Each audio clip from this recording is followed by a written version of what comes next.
ce jour-là, ce n'était plus votre pasteur, il a dit, pasteur, prie pour moi. Mais moi, j'ai compris ce qui lui est arrivé.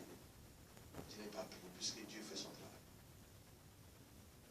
Mes frères et sœurs, prions Dieu. Lisons la Bible. Alors, voilà, on va lire ensemble Jean chapitre 10, verset 10. Pour qu'on puisse comprendre quels sont les 7 obstacles qui nous empêchent de réussir dans notre vie. Quels sont les 7 obstacles qui nous empêchent d'avoir la vie en abondance, alors que nous venons à l'église, alors que nous sommes des chrétiens.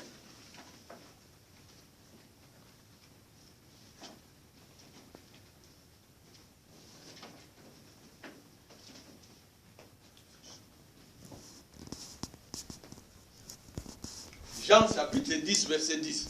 C'est même une récitation des chrétiens. Jean chapitre 10, verset 10.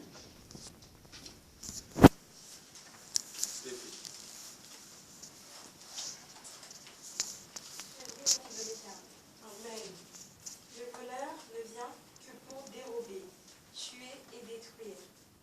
Moi, je suis venu afin que mes brebis aient la vie, et qu'elle l'ait même en abondance. Amen. Alléluia. Amen. Alors, parallèlement à ce qu'on lit, on lit Jean chapitre 10, verset 10. Vous voyez, nous avons lu Jean chapitre 8, mais au verset 44, Jésus dit, il décrit les diables. Il donne les attributs du diable. Puisque nous avons vu les attributs de Dieu, que Dieu lui-même vient donner à Moïse. Je suis le Dieu miséricordieux, compatissant, lent à la colère, riche à bonté et Dieu fidèle. Mais là, nous sommes à Jean 10. Nous sommes à Jean 10, verset 10. Alors, dans Jean 10, verset 10, le Seigneur dit, le voleur vient. Écoutez bien le vocabulaire. Le voleur vient. Il vient pour voler, détruire et dérober. Mais moi, je suis venu pour que vous ayez la vie en abondance. Il dit, moi, je suis venu. Mais le voleur vient. Nous avons commencé par dire, notre frère avait dit, Dieu a dit aux enfants d'Isaïe, il dit, je sais. Je suis, je sais. Je suis Dieu, je sais que vous êtes dans la misère, je viens vous délivrer. Jésus dit, moi je suis venu pour que vous ayez la vie en abondance. Mais le voleur lui vient, le voleur, le diable dans Apocalypse 12, au verset 10 aussi, on l'appelle l'accusateur de nos frères, lui qui nous accusait jour et nuit devant notre Dieu. Hein, Apocalypse 12, verset 10. Donc, dans Jean 10, verset 10, Jésus dit, le voleur vient. Mais moi, je suis venu. Et si vous comprenez bien la différence. Donc, il dit, moi, je suis venu pour que vous ayez la vie en abondance. C'est-à-dire, je suis permanent avec vous. Je demeure en vous. J'habite avec vous. Mais le voleur lui vient simplement pour voler. Pendant que je suis avec vous, je vous ai apporté la vie. Mais le voleur, qu'est-ce qu'il fait?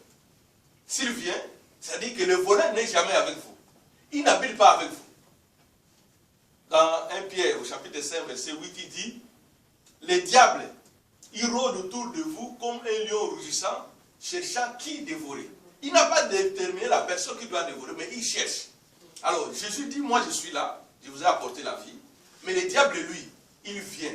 C'est-à-dire, par moment, si vous êtes dans votre maison, vous avez des pensées négatives, le diable va venir. Si vous faites une bêtise dans votre vie, le diable va venir. Si vous fréquentez de mauvaises personnes, le diable va venir. Si vous allez voir un marabout, le diable va venir. Puisque au-dessus de ce verset 10, à partir du verset 8, il dit, je suis la porte. Je suis la porte.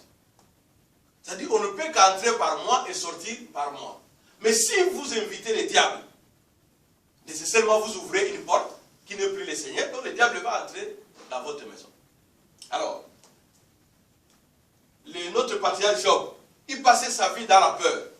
Il faisait des sacrifices pour ne pas mourir. Et à force d'avoir peur, le diable est allé donc dire à Dieu, quand Dieu lui demande, mais qu'est-ce que tu fais là? Puisque là, le sang du Christ n'avait pas encore été glorifié et justifié, le diable avait encore accès au ciel. Et à ce moment-là, donc quand il est arrivé, Dieu lui dit, mais qu'est-ce que tu veux? Il dit, non, j'ai vu quelqu'un là-bas, c'est puisque tu le protèges. Il dit, va les toucher. Mais maintenant, le diable ne peut plus aller au ciel. puisque le Seigneur l'a déjà dépouillé. Alléluia. Alors voilà, Jésus nous explique, quand vous avez une crainte, il y a des gens qui condamnent leur vie. Ils sont là dans la maison. Ah, tu sais que moi, vraiment, moi, ça ne peut pas marcher. Moi, dans ma famille, les gens, chaque 3 ans meurent et tout ça. Si tu crées cette peur-là en toi, le diable va venir dans ta vie. C'est pourquoi Jésus dit, moi, je suis venu te donner la vie en abondance. Lis ma parole, demain dans ma parole, tu vas réussir. Il n'y a personne qui va te toucher. Mais si tu commences à avoir peur, tu crées des inquiétudes dans ta vie, à ce moment-là, le diable va venir. Si tu fais une bêtise, tu commets un péché, le diable va venir. Et le diable, il veut quoi? Il veut que tu puisses mourir. Le salaire du péché, c'est la mort. Alors, quand Jésus dit, les voleurs viennent, lui, il vient pour quoi? Il vient pour détruire. Si tu es bien dans ta vie, il y a une pensée négative qui vient dans ta vie. Il y a un esprit mauvais qui loge dans ta vie. C'est pour te détruire. Puisque tu ne vas plus réussir, tu vas commencer à avoir des amertumes. Et beaucoup de mauvaises choses vont se passer dans ta vie. Le diable vient pour dérober. Certaines personnes qui nous fréquentent par des semblants gentillesses sont des gens nuisibles ou des agents des diables. Comme je vous dis, comme vous en savez, il y en a qui ont fui l'église, qui vont encore fuir. Il y en a qui défilent pour venir à l'église, tu vois, ils sont devant, oui, et puis après, ils vont raconter aux gens, non, les pasteurs là, il est faux. Non, toi tu viens à l'église, tu commences à me tirer des balles dessus, mais je vais t'arrêter et te dénoncer. C'est ça mon travail. Je suis pas ici, ce n'est pas la cabane enchantée de certaines églises où tout le monde va jouer au Kole Maillard. Non, ici ce n'est pas le Kole Maillard. Ici on vient prier Dieu et élever le nom de Dieu et voir la gloire de Dieu et la puissance de Dieu. Alléluia. Amen. Voilà. Donc Jésus détermine bien. Il dit, moi je suis venu pour que vous ayez la vie. Alors, si tu suis Jésus, tu dois nécessairement avoir la vie. Mais si tu ne suis pas Jésus, tu vas rencontrer le diable, donc il va détruire ta vie. Il va dérober ce que tu as, et puis il va t'amener à la mort. C'est ça qu'il dit. Il dit, moi je viens pour donner la vie à l'abondance. Alors, la vie à l'abondance que Jésus donne, nous avons 7 obstacles que nous n'avons pas, que nous refusons de nous-mêmes pour avoir cette vie. Le premier obstacle, c'est le refus d'être enseigné. Le refus d'être enseigné. Nous avons vu même au début de cette église, il y en a qui sont venus, je leur ai écrit un texto, j'ai dit telle chose, il me dit non, tu sais, nous on était dans telle église, le pasteur faisait ceci. Ici ce n'est pas affaire de pasteur faisait ceci. Tu viens ici, c'est pour apprendre la parole de Dieu. Moi aussi j'apprends avec toi, mais je prends mon temps pour prier, pour que le Seigneur me donne le message à te donner. Toi tu viens, je te donne le message que Dieu m'a donné, toi tu commences à me dire, non tel pasteur, mais si tu as déjà des blocages comme ça, des forteresses dans ta tête, tu ne vas jamais progresser dans ta vie. Le premier obstacle, c'est le refus d'être enseigné. Quand tu refuses l'enseignement, des instructions, regardez seulement, par exemple ici en France, vous allez chercher un avocat. Il sort de l'école de l'avocat. La France a ce qu'on appelle le code civil et le code pénal. Dans tous les pays, il y en a, mais certains pays, on ne respecte pas beaucoup. Alors, dans le code pénal, on dit par exemple, si quelqu'un a volé l'argent, il doit faire 10 ans de prison. Vous arrivez chez votre avocat, il regarde le code pénal, il dit ça c'est rien. Si quelqu'un vole, ça fait quoi? Mais est-ce que celui-là, il peut vous défendre? L'avocat doit suivre les instructions du pays. S'il n'est pas dans les instructions du pays, il va envoyer tout le monde en prison. Les médecins, il va à l'école, on lui dit de prêter serment d'Hippocrate, il commence à prier, il prête serment, et puis on lui dit non, pour opérer quelqu'un, il faut d'abord le mettre dans l'anesthésie, et puis après l'opérer, le préparer. Et puis lui, il finit l'école, il est médecin, il dit non, mais qu'est-ce qu'il raconte? Est-ce que pour opérer quelqu'un, il y a besoin d'anesthésie, je vais l'attraper, je coupe comme ça. Celui-là, il va tuer déjà à l'hôpital. Les refus d'être enseigné nous empêchent d'accéder à la gloire de Dieu. Nous empêchent de vivre la vie abondante. Alléluia. Donc, le premier obstacle, c'est le refus d'être enseigné. On va voir ça encore par les Écritures. On prend, donc, comme je dis souvent, dans les livres d'Osée, au chapitre 4, qu'est-ce que le Seigneur dit? Mon peuple meurt par manque de connaissances.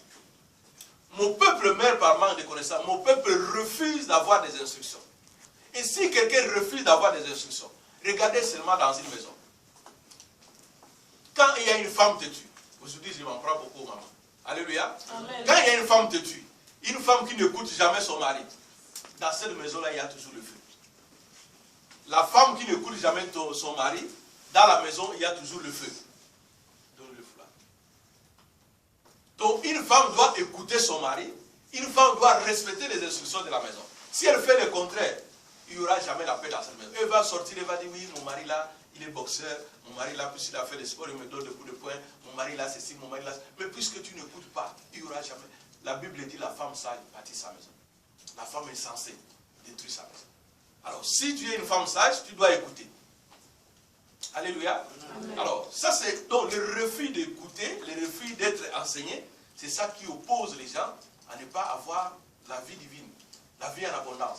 Tu vas commencer à prier, tu viens tous les jours, tu dis non, oh, moi je suis parti en Israël, moi je fais les pèlerinages, moi je fais les jeûnes. Non, mais si tu n'écoutes pas la parole de Dieu, comment toi tu vas réussir? Dieu ne peut pas te bénir. Il faut écouter la parole de Dieu. Alléluia. Amen. Alors, on va lire le livre de Proverbes au chapitre 1, versets 4 à 5.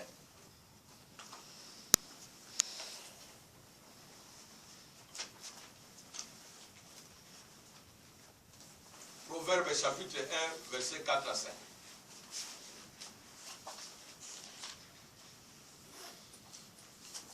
Qui a trouvé?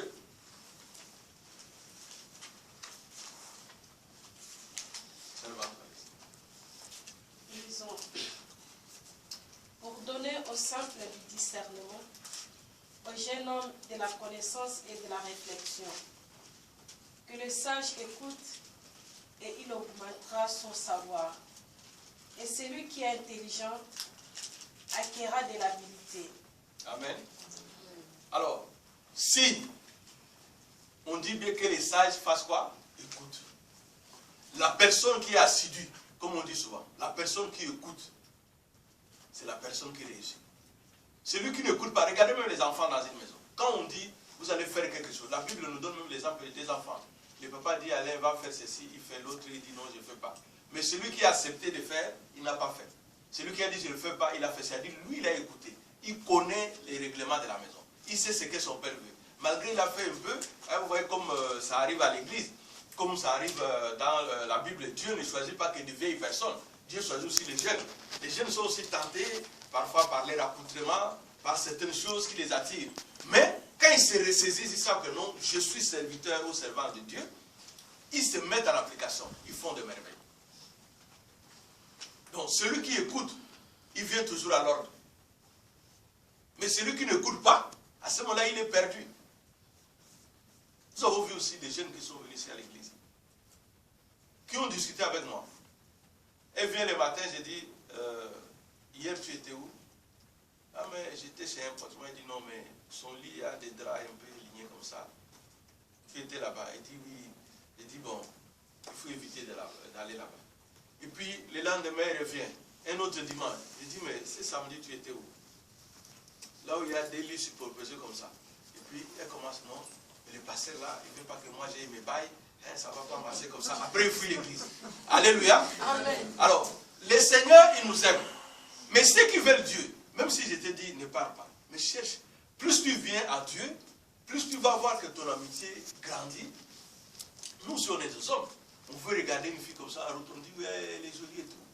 Mais quand tu pries Dieu, ces idées-là ne peuvent pas te venir dans ta tête. Ce n'est pas pour vous mentir, mais c'est la vérité. Ça ne vient pas dans ta tête. Tu vois que c'est normal. Mais si tu es nourri de l'impudicité, c'est normal que tu vas voir une fille, tu craques, tu vas voir une fille, tu pètes les plombs, tu vas voir une fille, tu es là comme ça, comme maman Esther dit souvent, tu es resté dessin, c'est ça? Tu restes comme ça. Hein? Quand tu conduis maman Esther en voiture, tu vois, elle n'aime pas que tu regardes de gauche à droite, tu dis, mais je dois surveiller pour qu'elle dise non. Si quand il y a une fille qui passe à côté, si tu veux regarder, elle te touche comme ça. Elle dit non, mais moi je protège ma voiture, je pense que tu vas regarder. Puisqu'elle ne veut pas que quelqu'un puisse laisser comme ça, c'est vrai. Quand on prie Dieu, on est équilibré. Même si on est jeune, on vient à l'église, on peut porter ce qu'on veut, mais on reste en Dieu. Mais ceux qui ne veulent pas, ils fuient l'église. L'église n'interdit pas quelqu'un d'être ceci. L'église veut seulement que les gens écoutent la parole de Dieu. Alléluia. Amen. Alors, donc le premier obstacle qui ne nous empêche pas d'être riches ou d'être bien dans notre vie, c'est le refus d'être enseigné. D'ailleurs, les mamans ou les parents savent. Même les jeunes gens savent. Tu montes dans un bus, tu trouves les jeunes là, tu trouves une personne qui commence. Ouais, tu sais, elle écrit dans tout le bus. Tu te dis, mais cet enfant-là, il y a quelque chose qui ne va pas dans sa tête. Ce n'est pas une personne éduquée. Ou elle veut se montrer devant les gens, ou elle se l'affiche, ou elle fait quelque chose qu'elle voudrait que les gens sachent. Mais un enfant qui est éduqué, qui est respectueux, Il peut faire les mêmes choses que lui, mais tu ne verras pas devant les gens en train de crier comme ça dans un bus. Il va se mettre là calme. Et quand tu vas dire, excuse-moi, essaye de changer de place, tu vas changer de place. Puisqu'il a écouté. Mais tu vas dire, excuse-moi, tu peux changer de place. Quoi? Mais puisqu'il n'y a pas la réception. Alléluia. Amen. Il n'y a pas la réception. Le refus d'être enseigné fait obstacle à ce qu'on puisse réussir dans notre vie. Le Seigneur veut qu'on écoute la parole de Dieu. Qu'on ne vienne pas, oui, chez tel pasteur, c'était non. Moi, je ne suis pas celui-là. Et on n'a pas la même mission divine. Chacun a ce que Dieu lui a donné comme mission. Il y a des ambassadeurs de la France à l'ONU, de la France aux États-Unis, à l'ONU, au FMI. Tous, ils n'ont pas la même fonction.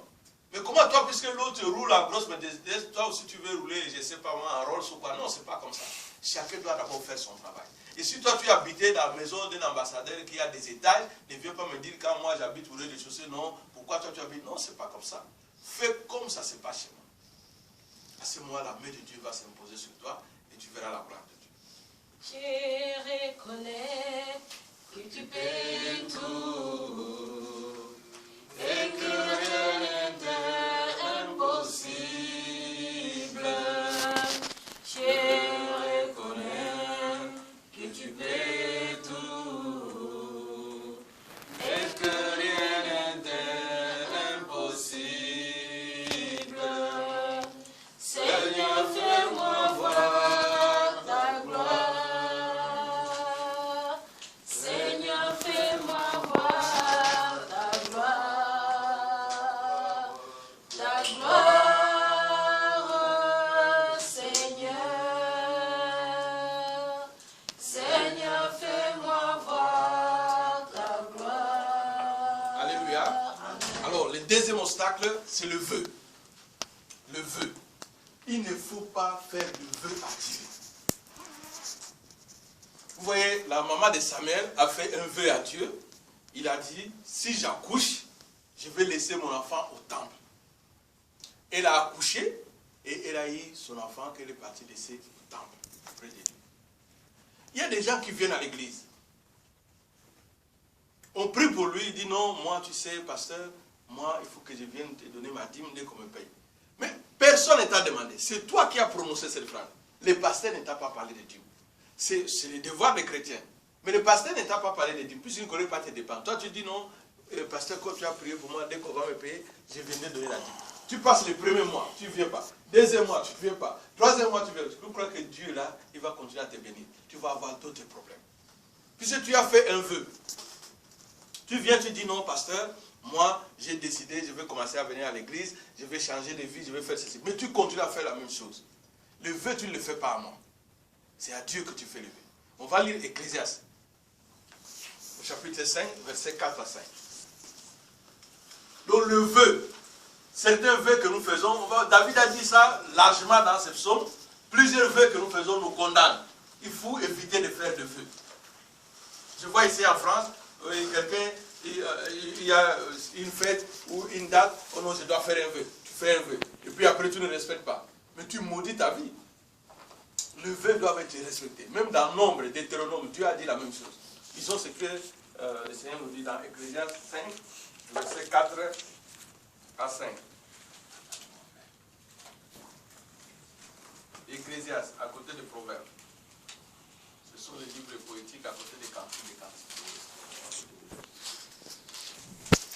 Ecclésiaste 5, versets 4 à 5. Il y a déjà trouvé? Vas-y.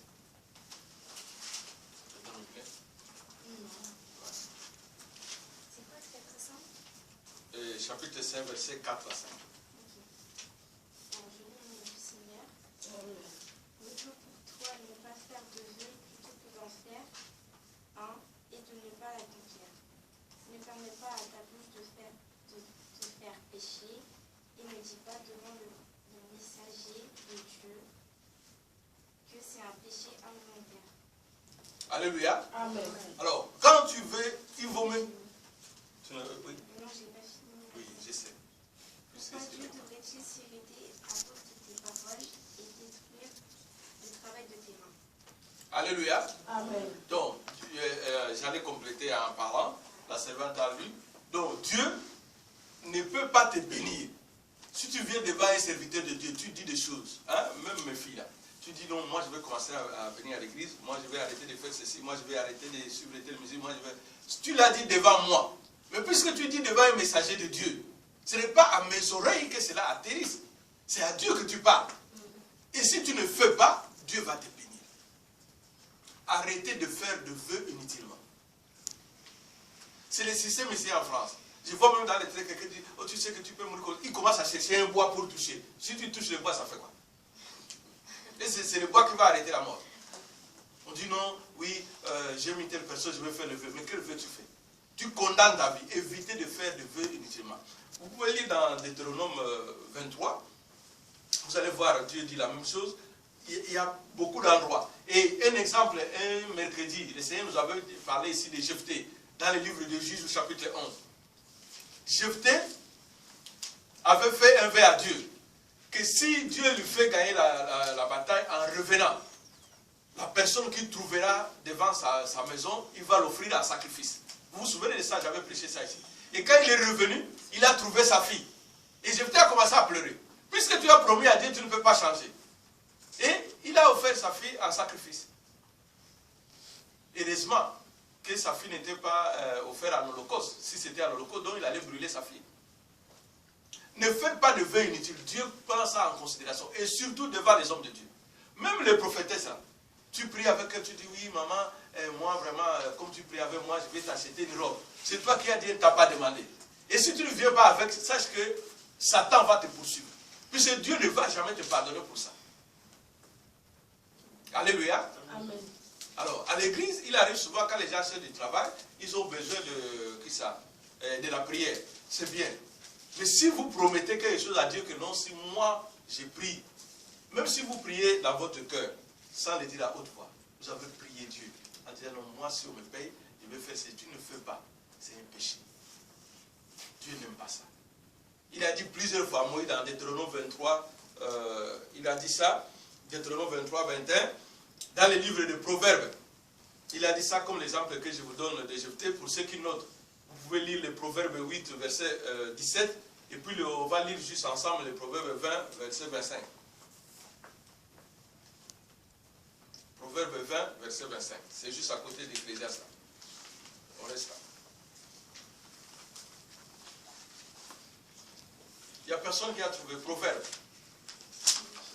Vas-y. Proverbe 20, verset 25. Ma fille est motivée aujourd'hui, je suis content. Alléluia. Réveillez-vous, alléluia. Amen. Voilà. Proverbe 20, verset 25. Amen. C'est un piège pour l'homme que de prendre à la légère un engagement envers Dieu et de ne réfléchir qu'après avoir fait des vœux. Alléluia. Amen. C'est un piège pour l'homme. Donc, vous pouvez lire, il y a Proverbe 18, verset 17. Ça, on ne lit pas, mais vous pouvez lire à la maison. Donc, c'est un piège pour l'homme. Quand tu viens, tu fais une promesse à Dieu et que tu ne réalises pas, tu t'es tendu pour toi-même ton propre piège. Puisque Dieu, il va attendre. Et puis, Satan va profiter de ça. Il va profiter pour te torturer. Et Dieu va laisser. Donc, quand tu promets quelque chose à Dieu, même si tu l'as dit dans ton cœur, tu dis, oui, moi, si je suis payé, je vais acheter quelque chose à l'église. Et tu ne le fais pas. Même si tu as fouillé l'église, ça va te poursuivre. Ça, c'est ton problème avec Dieu. Puisqu'il n'y a personne qui t'a demandé. Il faut faire attention. Donc, nous ne devenons pas riches. Pourquoi? Puisque, nous ne voulons pas écouter la parole de Dieu. Nous ne voulons pas l'enseignement que la parole de Dieu nous donne. Je vous avais dit, si moi, quand je me lève, j'ai pris le psaume 32, verset 8. Seigneur, enseigne-moi, instruis-moi. L'enseignement de Dieu, ce n'est pas toujours facile. Il y a des gens que je peux appeler, faire asseoir et gronder. Il y a des gens même que je peux claquer. Mais en tant qu'un homme de Dieu, je ne peux pas faire. Puisque Dieu me dit de ne pas faire. Et je dois obéir sur ça. Vous voyez la puissance de Dieu. Je dois obéir. Et quand il voit que je l'obéis, je l'écoute, il manifeste. La servante peut vous témoigner, même les pasteurs. Je crois que ma fille a déjà vu mon neveu. Je suis resté avec des gens dans ma maison qui ont commencé à me torpiller. Pendant 2 ans, on m'appelait dans les conseils de famille, viens, on parle. Vous parlez de quoi? Je n'ai pas un conseil de famille qui résout mes problèmes. C'est Dieu qui résout mes problèmes. Mais après 2 ans, il y en a 2 qui sont venus à genoux pour demander pardon. Il y en a qui ont appelé pour demander pardon. Puisque mon Dieu, il a agi. Il a opéré. Je ne savais pas combien de temps ça allait mettre. Mais tu dis des bêtises. Tu attaques, tu critiques, tu inventes des choses. Ok. Il est l'Éternel, le Dieu rocher, le Dieu tout-puissant. Je mets ma confiance à lui. Je l'appelle au jour de la détresse. Il fait quoi? Il répond. Il a dit, si quelqu'un est fidèle à moi, c'est moi qui combats pour lui et c'est moi qui le défends contre ses ennemis. Toi, tu ne connais pas tes ennemis. Pourquoi tu veux discuter au téléphone? Pourquoi tu veux te chamailler avec les gens? Pourquoi tu veux aller en réunion pour que les gens te fassent une réunion pour te faire entendre avec qui que ce soit? Prie ton Dieu, il est juste. Ces ordonnances payent le juste, comme dit Michel. Quand tu le pries, il va résoudre ton problème. Mais évite de faire de feu. Alors, il y a autre chose, 3e point, c'est le refus de pardonner. Nous avons eu un enseignement un dimanche ici sur les pardons. Le refus de pardonner. Si tu ne pardonnes pas, tu ne peux jamais être béni. Dans Marc 11, du verset 25 à 26, Jésus dit, lorsque vous priez, votre Père vous écoute. Tout ce que vous demandez, à mon nom, il vous accorde. Mais, si vous arrive de penser à quelqu'un que vous n'avez pas pardonné, il vaut mieux aller vous entendre avec. Et dans toutes les Écritures, dans Matthieu 18, de 15 à 17, il dit même, si vous allez parler avec celui-là, et qu'il ne vous écoute pas, appelez quelqu'un d'autre comme témoin. S'il ne vous comprend pas, allez à l'église, vous l'appelez pour que l'église s'assied pour son cas. S'il ne vous écoute pas, il continue dans Matthieu 18, toujours de 34 à 36, s'il ne vous écoute pas, considérez-le comme un païen. Un païen devant Dieu, c'est qui? C'est quelqu'un qui ne croit pas en lui. C'est quelqu'un que Dieu ne connaît pas. Puisque Dieu a besoin des gens qui se convertissent. Mais si tu veux rester païen, pour Dieu, il ne te connaît pas. Les diables, regardez les gens qui sont dans l'impudicité ou dans les vols ou quoi, ils ne prient pas Dieu. Nous pensons quoi? Ils réussissent dans leur vie. Mais ils ne sont jamais en paix. Puisque tantôt ils passent à la prison, tantôt ils ont peur de quelque chose, tantôt dans leur maison il y a toujours des problèmes. Mais nous, puisqu'on les voit peut-être dans la voiture ou bien avec un peu d'argent, on dit qu'ils sont bien, ils ne sont pas bien. Le repos, la paix, c'est Dieu qui donne. Celui qui n'est pas en Dieu ne connaît pas la paix. Donc Dieu dit, si ton frère, il parle mal de toi, tu l'as pardonné, ou tu veux le pardonner, tu lui demandes pardon, il ne veut pas, considère-le comme un païen. Moi souvent les gens me demandent, mais comment tu fais? Moi je dis non.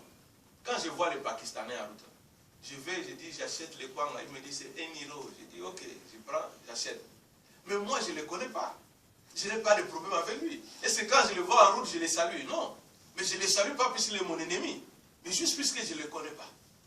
Alors quand il y a des gens qui se comportent mal, à qui vous pardonnez, votre Dieu a vu que vous l'avez pardonné. Ne dormez pas, vous pleurez là, oui, mais parlez plus. Mais ce n'est pas ça, Dieu dit considérez-les comme les païens. Lisez l'Écriture, allez lire le chapitre 18 de Matthieu, vous allez voir. Verset 15 à 16, verset 34 à 35. Au verset 34 à 35, c'est pour vous. Dieu dit, si vous ne pardonnez pas, je vais vous livrer au bourreau. Je vous avais expliqué l'autre fois, quelqu'un qui ne pardonne pas, puisque tu as la colère en toi, tu as mal au cou, tu as des arthroses, tu souffres. La personne chez lui, parfois, il danse. Oh, toi, tu es là. Lui, là, si je le trouve sur mon chemin, tu boudes, mais lui, il danse sur lui. Donc, ne gardez pas de colère dans votre cœur. Alors, plus vous gardez de colère, plus la bénédiction de Dieu ne peut pas venir dans votre vie. Plus vous allez prier tous les jours, même si vous allez en pèlerinage, même si vous faites des jeûnes, vous n'allez pas réussir votre vie. Alléluia. Amen. Alors, nous avons un autre point, c'est la mauvaise compagnie. Là, je ne sais pas, un jour, il faudra que le Seigneur m'éclaire avec des écritures, des versets profonds pour vous donner. Là, j'en ai quelques-uns. On va lire 1 Corinthiens, chapitre 15, verset 33. La mauvaise compagnie. Dieu, déjà, c'est quelque chose de très simple. Trouvez-moi 1 Corinthiens, chapitre 15, verset 33. Je pense un peu quand j'étais à l'école. J'ai déjà donné cet exemple là ici. J'ai longtemps aussi été 1 Corinthiens, chapitre 15, verset 33. J'ai longtemps été aussi enseignant ou professeur de lycée. Mais tu vas voir, quand tu vois une fille bandite, ses amis sont des bandits. Quand tu vois un garçon turbulent, ses amis sont des turbulents. Quand tu vois un garçon intelligent, ses amis sont aussi des enfants posés. Donc on ne marche jamais, c'est ce qu'Amos nous dit. Dieu dit aux Hébreux, il dit je vous ai choisi et je marche avec vous. À Amos au chapitre 3, verset 3, Dieu dit, deux personnes ne marchent jamais ensemble s'ils ne sont jamais d'accord. Vous voyez même les parents, quand on voit une jeune fille en route avec un garçon, ils marchent, et puis tu les attrapes brusquement, tu dis, il fait quoi? Oh non, je ne sais pas, il venait sur mon chemin. Non, mais là c'est du mytho.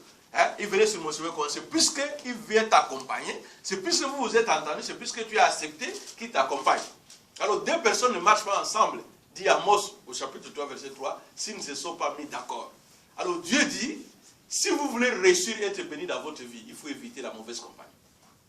1 Corinthiens chapitre 15, verset 33. Verset 33. Hein? Oui. Verset 33.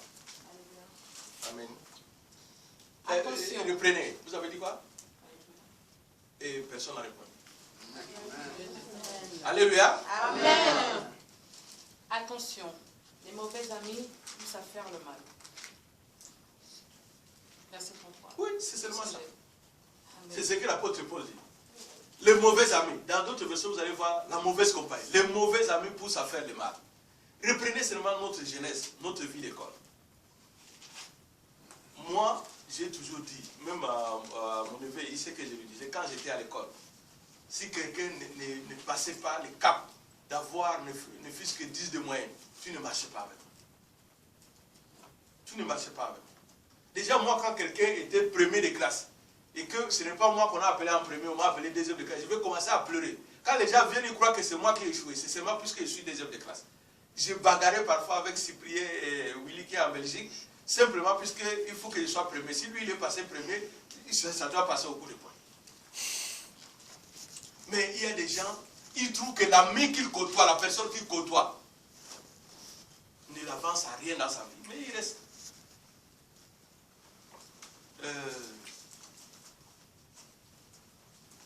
Je ne sais pas, entre vous deux, il y a quelqu'un qui a des copines blanches. C'est toi. Quand vous sortez de l'école, vous causez souvent avec eux. Et à côté de votre école, il y a quoi? Vous traversez quoi? Un pont ou un parc? Oui. On se voit après. Alléluia. Amen. Oui. Ça, c'est la gloire de Dieu. Donc voilà, les mauvais amis, ça détruit dans la vie. Les mauvais amis. Il y a des personnes qui viennent chez vous. Ils viennent vous raconter des bêtises. Ou vous allez voir, il y a des amis, dès qu'ils vous appellent au téléphone, ils ne vous ont jamais demandé comment vous allez. C'est, allô, ça va?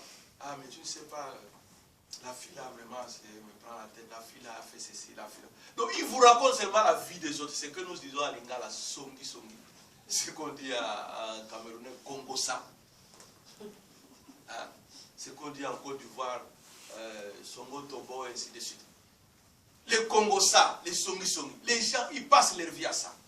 Quand quelqu'un vous fréquente, il vient vous parler toujours de mauvaises choses. Il faut faire attention à cette personne. Il veut vous distraire à quelque chose. Ce n'est pas l'Esprit de Dieu. Nous avons lu, c'est l'apôtre Paul qui dit, les mauvais amis. Lisons ce que le livre des Proverbes dit. Proverbe 13, verset 20.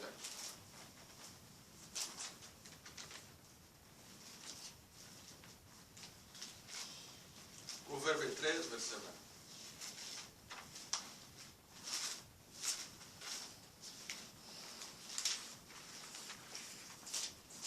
Oui, allez-y. Seulement. Oui. Lisons.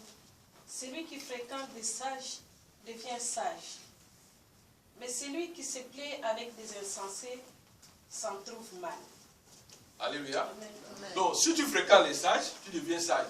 Si tu fréquentes des insensés, tu vas devenir insensé. On voit la même chose dans Osée 7. Dieu se plaint d'Éphraïm. Il dit, mais toi tu marches toujours avec le peuple dont j'ai interdit. Et quand tu marches avec eux, je te considère en Israël comme un gâteau non cuit. C'est-à-dire un gâteau qu'on a tourné seulement d'un côté. Puisque tu as deux faces. Le Seigneur n'aime pas les personnes à deux faces. C'est ce qu'on appelle en religion des hypocrites. Jésus a longtemps appelé même des prêtres, des sanédrins, des hypocrites. Puisqu'ils ont des faces devant les gens, ils viennent parler de la parole de Dieu. Quand ils sortent là, c'est des voleurs, des escrocs, c'est des bandits, ils cherchent des femmes, ils font des bêtises. Ils critiquent les autres. Ils se complotent même à les tuer. Et ça, c'est des hypocrites. Dieu ne veut pas des gens comme ça. Et quand vous avez quelqu'un qui marche avec vous, pourquoi je vous dis de lire la parole de Dieu? C'est pour découvrir d'autres faces de personnes, vous n'allez pas les voir avec les yeux nus. Ce n'est pas la révélation. Il y a des gens qui marchent avec nous, c'est des vampires. Des gens qui vous volent des chances, les gens qui torturent vos enfants, les gens qui vous bloquent sur vos chemins, les gens qui chassent vos maris, les gens qui vous perturbent la vie, qui vous créent de l'instabilité. Ils marchent avec vous, c'est des sœurs. Ils vous appellent le matin, ils vous appellent le soir, ça devient des contrôles, ils viennent dormir chez vous, ils marchent avec vous, mais ils vous torturent. Mais pour découvrir la deuxième phase qu'ils ont, il faut lire la parole de Dieu. C'est dans la parole de Dieu que tu vas découvrir que la personne qui est avec toi a double face. Et quand tu marches avec de telles personnes, c'est normal que tu ne vas pas t'enrichir. Tu seras toujours quelqu'un en train de pleurer. Non, moi je vais à l'église, les choses ne marchent pas. Les choses ne marchent pas puisque toi tu n'es pas dans les discernements. Tu traînes encore avec de l'autre autour de toi. Et donc, nous allons ajouter un autre point, c'est la langue. La langue non contrôlée. La langue non contrôlée. Donc j'ai dit tout à l'heure le Congo ça. Donc quand toi tu es un enfant de Dieu, quelqu'un qui parle beaucoup, la personne, un homme bien, il ne parle pas partout comme ça, ou il ne crie pas dans le bus, ou il est dans un carrefour, il commence à parler pour que les gens le voient. Mais vous allez voir les vaniteux. Souvent dès qu'il a une paire de baskets, et puis ou bien il a porté les pantalons, en tonnoir là comme ça, devenus comme ça, comme des petits pieds, et puis en haut c'est gonflé comme ça, et puis il est dans un carrefour, il se met comme ça. Puis il veut que les gens le voient. Hein? Mais pourquoi il ne peut pas marcher simplement? Et s'il voit que les gens n'attirent pas l'attention, il veut montrer qu'il est un peu discouragé, qu'il ne connaît même pas sa maison, et puis il va marcher, et puis il va commencer à parler pour que les gens regardent. Mais puisqu'au fond de toi, il n'y a rien. Puisque quelqu'un de bien, il pense, il réfléchit, il planifie sa vie, il pense de bonnes choses, il n'est pas bavard. Celui qui parle trop là, on n'a même pas à le juger. Dieu ne veut pas des gens comme ça. Et quand tu parles trop, Dieu ne va pas te bénir. Puisqu'il y a même certains secrets que Dieu va te montrer, tu essaieras de les dévoiler comme ça. Et les gens qui font le songi, ils sont comme ça. Ils ne peuvent pas rester comme ça puisque leur langue n'a pas de bride. L'apôtre Jacques le dit dans le chapitre 3. Il dit qu'il faut que votre langue ait des brides. Les brides, c'est ce qu'on met dans les chevaux là, pour le contrôler.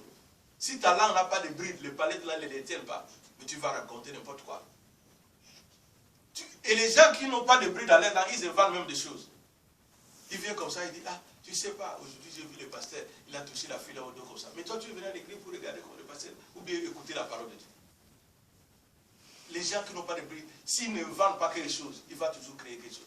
Nous qui prions, évitons, puisque le psaume 24 dit quoi? Le psaume 24 au verset 4 dit, qui montera à la montagne du Seigneur? C'est l'homme au cœur pur, aux mains innocentes. Hein? L'homme au cœur pur, aux mains innocentes. Oh, quand tu as le cœur pur, tes lèvres vont prononcer des paroles pures. Isaïe dit ça, et David dit ça dans les psaumes. Mais pour parler de la langue, on va essayer de lire quelque chose avant de finir. On lit le Proverbe 18. Bénédicte, Proverbe 18, verset 6. C'est fini, tu vas prendre Matthieu 12, verset 37. Et puis, divine, Proverbe 18, verset 21. Bon, on commence par Bénédicte. Proverbe 18, verset 6. Suivons bien. Au nom de Jésus. Amen. Amen. Le requin stupide se mêle aux querelles et sa bouche appelle les coups. Alléluia. Amen. Les lèvres stupides se mêlent aux querelles et sa bouche appelle quoi? Les troubles, les coups. C'est lui qui parle beaucoup. Il a un instinct de diable, il doit inventer des histoires, il doit provoquer des situations, et puis après quand on veut lui demander, il n'est plus là. Un enfant de Dieu ne doit pas marcher avec des gens comme ça. Si tu veux être béni par Dieu, tu connais quelqu'un comme ça, il ne peut pas être ton ami. Si tu es comme ça, tu changes. Du verset 21. Au nom du Seigneur. La langue a pouvoir de vie et de mort. Ceux qui aiment parler en retrouvent le fruit. Alléluia. Amen. La langue a pouvoir de vie et de mort. Ceux qui aiment trop parler en goûteront de fruits. C'est-à-dire, comme la servante Bénédicte a dit tout à l'heure au verset 6, si tu veux toujours parler, tu vas créer des situations. Mais si tu parles de bonnes choses, c'est que tu donnes la vie et il y aura la paix autour de toi. Mais si tu parles de mauvaises choses, tu vas créer des coups et tu vas créer des morts. Regardez même les troubles qu'il y a dans le monde. Il suffit que quelqu'un dise non, les Français là ils se prennent pourquoi. Et puis une autre personne prend, et puis il va se décider. Mais puisque quelqu'un a dit, Dieu a créé les cieux, il a parlé. Attention à notre langue. Il ne faut pas raconter n'importe quoi. Donc il y a d'autres, vous pouvez voir dans les Proverbes 10, verset 19, il y en a aussi. Donc, et nous devons faire attention à notre langue. Et nous devons côtoyer les gens qui prononcent les bonnes choses, pas des gens qui disent des bêtises, si nous voulons être bénis. Matthieu 12, 37. Je dis au nom de l'Éternel, car tu seras justifié par tes paroles et tu seras condamné par tes paroles. Alléluia. Amen. C'est ce que la servante divine a lu. Donc, la langue a le pouvoir de la mort et le pouvoir de la vie. Alors, je vous avais dit ici, il ne faut pas prononcer n'importe quelle parole. Voilà le prophète Élie. Il a dit, Dieu, il faut que je meure. Dieu aussi a exécuté. Beaucoup de gens dans la Bible, ce que tu dis, Dieu va faire ce que tu dis. Si toi tu dis, oui, vraiment, moi je souffre, Seigneur, moi je pense que je ne veux pas m'en sortir de cette vie. Dieu va aussi laisser, tu ne vas pas t'en sortir. Il faut être positif même dans ses paroles. Si tu prononces les paroles négatives, la négativité va poursuivre ta vie. Dieu ne fait que ce que toi tu demandes. Regardez toutes les bénédictions, je vous ai donné l'autre jour dans Genèse 49. Jacob a maudit Lévi et Siméon. Et la malédiction les a poursuivis jusqu'à la 4e génération. Donc, Abraham a menti. La malédiction des mensonges a poursuivi. Donc, il suffit que tu prononces quelque chose en bien, tu vas bénir ta vie. Il y a des gens qui condamnent leur vie rien que par ce qu'ils disent de leur bouche. Nous devons donc faire attention à ce que nous disons. Alléluia. Amen. Que cela ne nous fasse pas peur si nous voulons réussir. Vous voyez maintenant pourquoi nous on prie, on ne réussit pas. Je vous donne juste les obstacles. Je vais en finir avec un dernier obstacle. J'avais dit 7, mais je prends les 6e, ça serait les talents. Les dons que Dieu nous a donnés, ce n'est pas pour faire des bêtises avec, c'est pour servir les personnes qui sont autour de nous et servir l'Église. Et donc le 7e obstacle, c'est les cœurs divisés. Les cœurs divisés, pour comprendre ça bien, nous pouvons prendre Jacques 1, verset 8. Jacques, chapitre 1, verset 8. J'ai déjà enseigné ça ici dans 1 Roi, chapitre 18, verset 21. Mais Jacques combien? Jacques, chapitre 1, verset 8. Il y en a aussi dans Jacques 4, verset 8, mais on lit seulement Jacques, chapitre 1, verset 8. Vers la fin. Tu as trouvé? Tu peux lire. Jacques, chapitre 1, verset 8.